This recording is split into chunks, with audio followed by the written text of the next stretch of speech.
अब next question है exercise 9.1 का क्वेश्चन नंबर 13। इसे ध्यान से देखिए, ध्यान से सुनिए और ध्यान से समझिए। शुरू करते हैं इसका सॉल्यूशन, जो कि बिल्कुल ही आसान है। सबसे पहले इसके क्वेश्चन को समझते हैं। इसके क्वेश्चन में दिया गया है, as observed from the top of a 75 metre high light house from the sea level the angles of depression of two ships are 30 degree and 45 degree. If one ship is exactly behind the other on the same side of the lighthouse, find the distance between the two ships.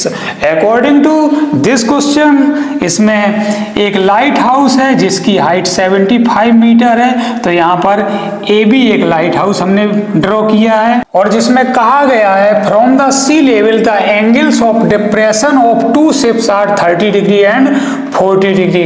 तो यहाँ पर इसके top से जो first ship है जिसको D से denoted किया है उसका एंगल ऑफ डिप्रेशन बन रहा है यहाँ पर 30 डिग्री। तो यहाँ पर AC AD इसका ट्रांसवर्सल है, तो ये एंगल अगर 30 डिग्री है तो ये एंगल भी 30 डिग्री हो जाएगा। कैसे?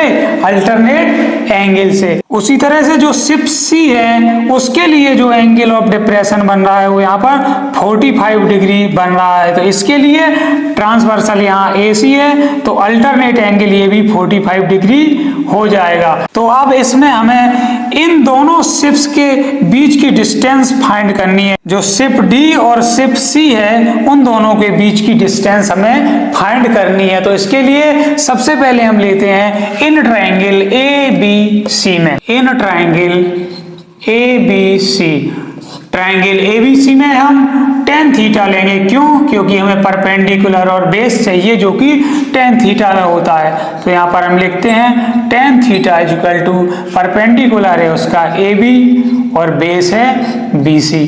तो यहाँ पर tan और थीटा की वैल्यू दी गई है 45 डिग्री, तो थीटा की प्लेस पर हम 45 डिग्री लिखेंगे।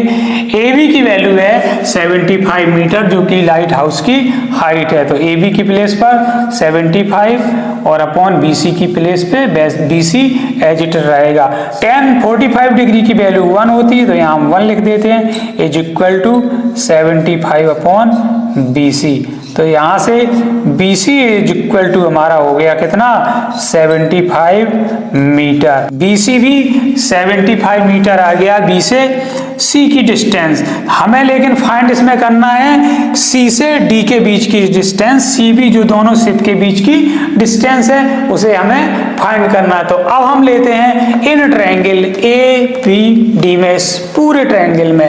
तो यहाँ से हम लिखते हैं in triangle ABD, triangle ABD में भी हम tan थीटा लेंगे क्योंकि इसमें भी हमें परपेंडिकुलर और बेस चाहिए। तो परपेंडिकुलर है AB, तो यहाँ पर हम लिखते हैं AB और बेस है पूरा BD, तो यहाँ पर हम लिखते हैं BD। tan थीटा की वैल्यू है 30 डिग्री, तो यहाँ पर हम लिखते हैं 30 डिग्री इज इक्वल टू, तो यहाँ पर AB की प्लेस पर है 75 मीटर, तो AB की जगह हम लिखेंगे 75 मीटर। और BD को हम क्या लिख सकते हैं? BD को हम लिख सकते हैं CD प्लस BC। तो यहाँ पर हम लिखेंगे CD प्लस BC की वैल्यू यहाँ हम निकाल चुके हैं 75 मीटर, तो BC की प्लेस पर हम लिखेंगे 75। अब tan 30 की वैल्यू कितनी होती है? 1 upon under root 3 is equal to 75 upon CD plus 75। अब यहाँ पर नेक्स्ट स्टेप में हम क्रॉस मल्टीप्लाई करेंगे तो CD प्लस 75 हो जाएगा इज इक्वल टू 75 का अंडर रूट के साथ 75 का अंडर रूट 3 के साथ मल्टीप्लाई कराएंगे तो यहाँ पर हो जाएगा 75 अंडर रूट 3। नेक्स्ट स्टेप में CD इज इक्वल टू हो जाएगा 75 अंडर रूट 3 और ये 75 इक्वल के इस साइड आएगा तो माइनस का हो जाएगा।